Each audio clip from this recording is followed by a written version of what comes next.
Welcome to Warm It Up Virtual Summit, brought to you today by the Public Speakers Association. I'm so excited to introduce you the amazing Miss Ann Rudolphs. Ann, why don't you take it from here? Sure. So often when I tell people about the epidemic of post-traumatic stress in this country, they reply, well, what does that have to do with me? I've never been in the military. But combat post-traumatic stress is just one of many forms of post-traumatic stress. And as you'll recall from my previous summit presentations in April and May, people can have post-traumatic stress just from being treated day after day as less than human. Those who have post-traumatic stress are then compelled to recreate their traumas and avoid anything that reminds them of these traumas.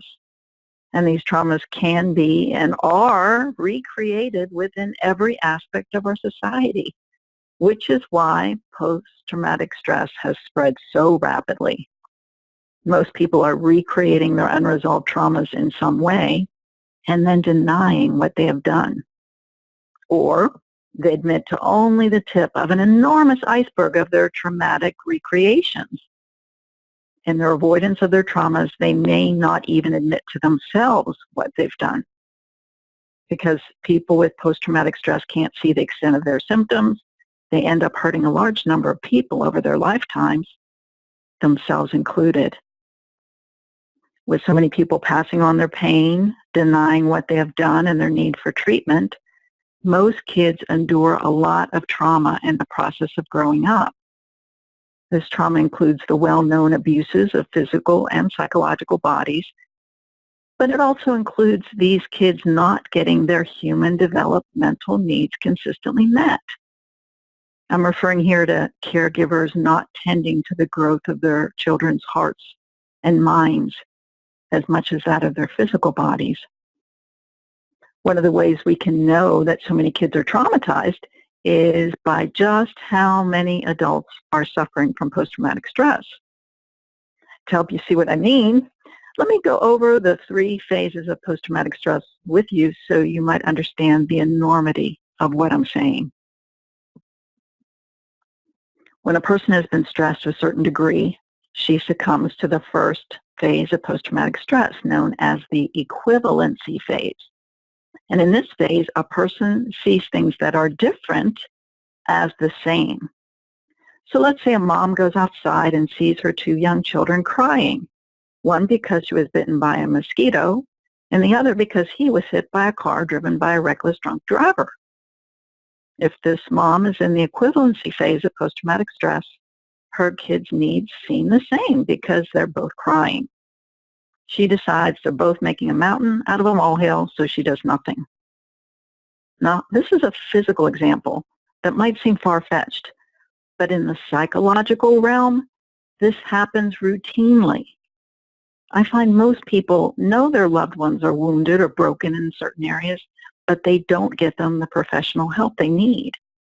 And the reason there are so many wounded and broken adults is because as children, these people's traumatic wounds and internal brokenness were never adequately addressed. When a person has been stressed even more, she goes into the second phase of post-traumatic stress, which is called the paradoxical phase. And this is when perception turns upside down and a person sees the opposite of the truth. If this mom were in the paradoxical phase of post-traumatic stress, she would decide that her little girl who was bitten by a mosquito is more important than her little boy who was hit by a car. The little girl would get her attention and care, while the boy and his needs would be ignored as less important. Again, this example may seem unfathomable, but I find most people are not attending to the great need of their traumatized psychological bodies or souls. And what they do to give attention is so trivial. What they do give attention is so trivial in comparison. When a person is consistently and overwhelmingly stressed beyond her ability to cope, she enters the third phase of post-traumatic stress. Someone in this ultra-paradoxical phase turns everything not only upside down, but to the extreme. Those that this person once disliked or even hated, such as her abusers and those like them, are now loved. Those she would have once loved or respected, such as those offering help, are now viewed with condescension, suspicion, or derision. For example, if this mom were in the ultra-paradoxical phase, she would insist the drunk motorist didn't mean any harm and her little boy was the reckless one. He, the innocent victim, would be the one worthy of punishment. She would berate her son and insist that he apologize for getting in the way of the recklessly driven car, even though it was clear by the tire marks that the driver drove into their yard. The devastating thing about those stuck in ultra-paradoxical post-traumatic stress is not only are the victims and their would-be rescuers blamed and unmercifully treated, but victimizers like this drunk driver get away with their crimes. For example, this reckless driver may hit yet another child as time passes, since no one is holding him accountable for his wayward actions.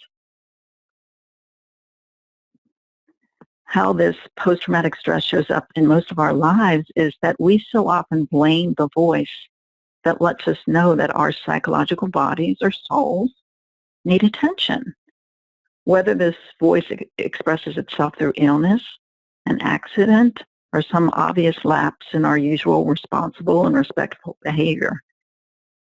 How often do we responsibly and respectfully look into how we are driving our lives, physically, emotionally, mentally, and spiritually, and holding ourselves accountable for making improvements?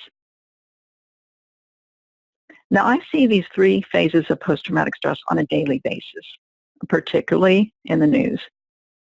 Again, people in the equivalency phase see people, places, and things that are different as exactly the same. So these people say things like, oh, all Democrats are A, B, and C, or all Republicans are X, Y, and Z, rather than seeing there are many different types of people in each party, some of whom know our country is in serious trouble and are trying to help. Some have paradoxical post-traumatic stress, however, and are more focused on mosquitoes. People in the equivalency phase not only see things that are different as exactly the same, but they can also see choices that are truly the same as very different.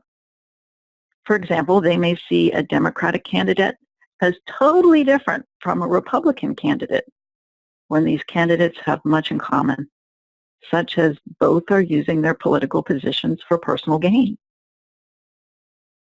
An example of the paradoxical phase in politics would be using limited funds toward non-essential projects while ignoring key areas that desperately need money.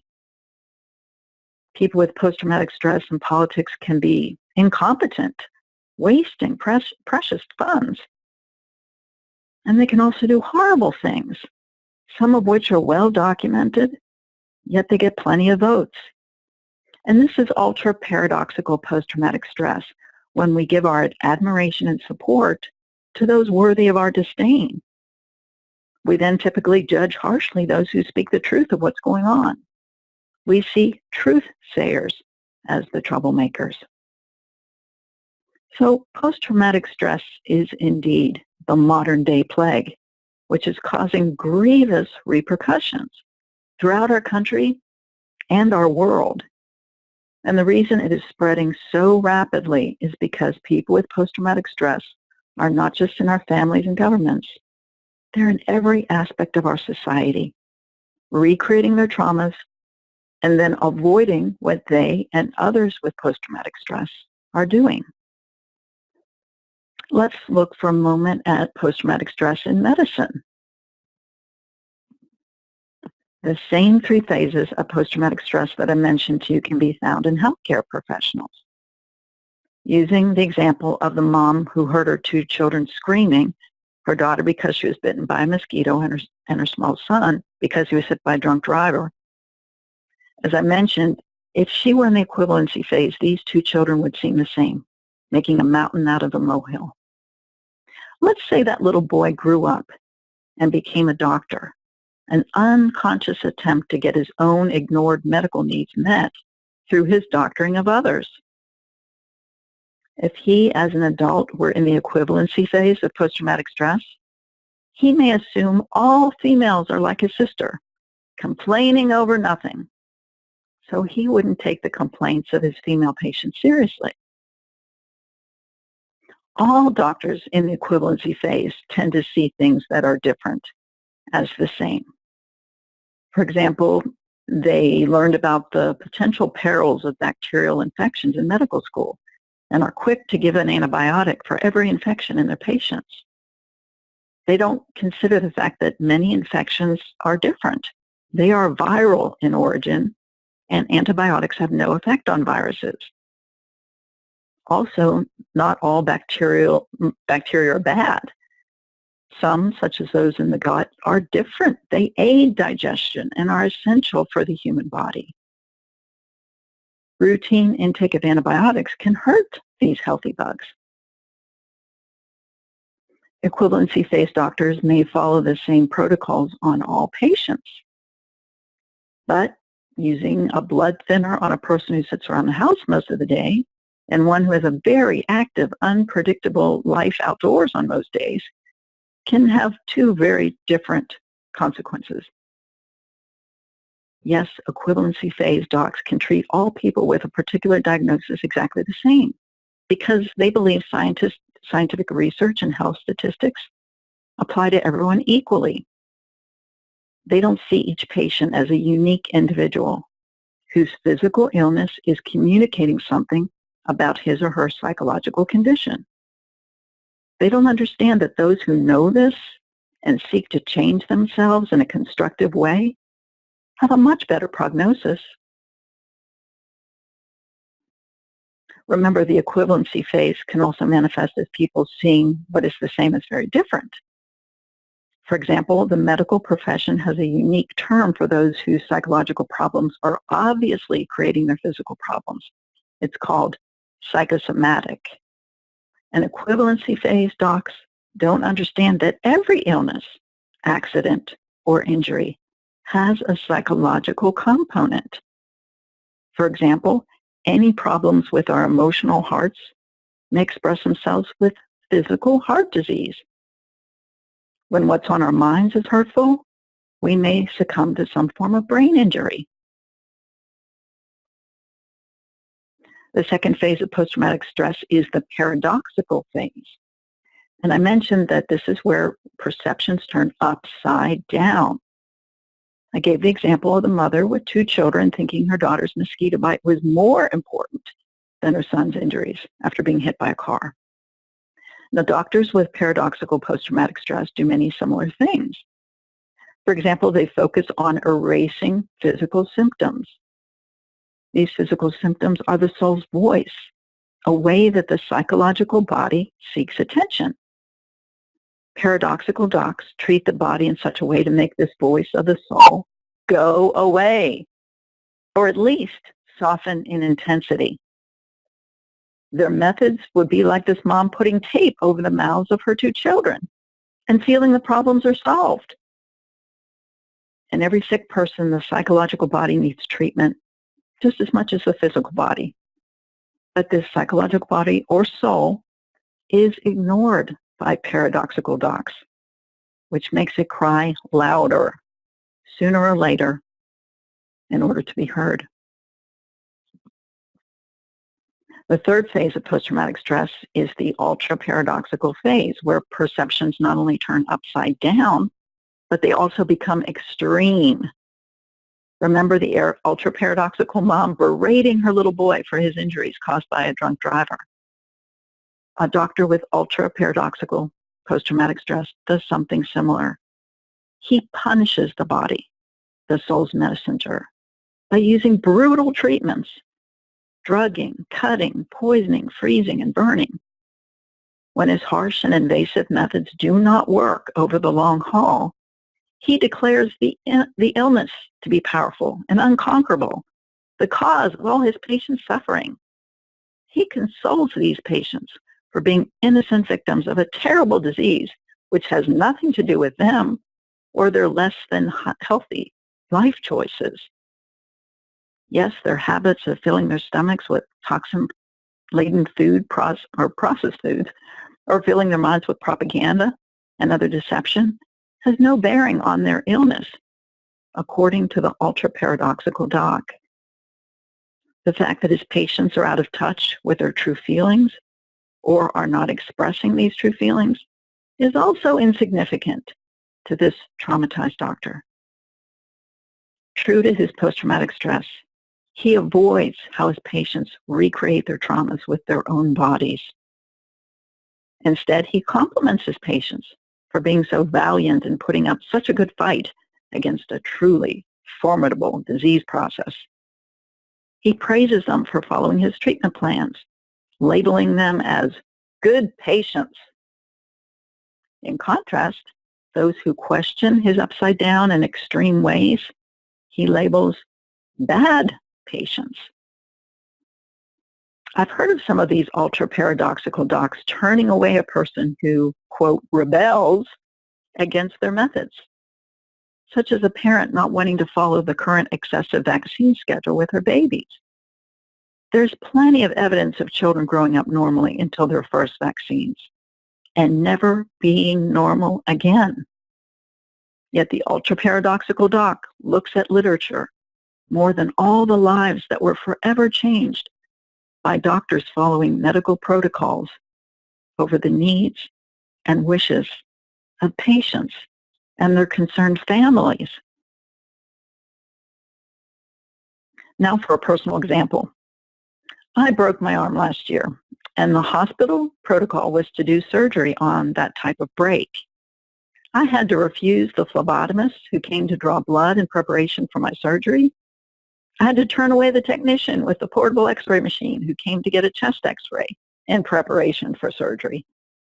When I finally saw the orthopedic surgeon on call, he said that a small percentage of patients have an adverse reaction to the type of break that I had when treated with a cast alone. I thought, the larger percentage of people have to endure surgery in order to treat the small percentage that actually need it? To me, this makes sense only to someone with ultra-paradoxical post-traumatic stress. I told my doctor that I'd prayed about my circumstances and was told I didn't need surgery. He said that God uses doctors to heal people. I said, I realize that, but in this particular case, I didn't need such an extreme kind of help. Just a cast would do. Fortunately, he honored my requests, and I'm pleased to say that my arm healed very nicely with only a cast. And I share all this today because I've seen so much harm caused by healthcare practitioners suffering from the 3 phases of post-traumatic stress. In fact, the whole medical system seems ultra-paradoxical to me, putting the inanimate in the power position, believing our man-made medicines and procedures are the most powerful cures. In my experience, people who desire healing, as evidenced by their doing whatever it takes, not just with physical methods, but psychological methods as well, are far more potent vehicles of healing. These humans have the ability to hear the soul and respond to its requests for change. Unfortunately, most patients have post-traumatic stress themselves, and in their equivalency phase, they think all doctors or all their methods are basically the same, or in their paradoxical post-traumatic stress, they seek a practitioner who recreates their traumas with them by using painful or disabling treatments and avoiding more gentle or effective methods. Or in their ultra-paradoxical post-traumatic stress, patients may choose a doctor who helps them by ending their lives.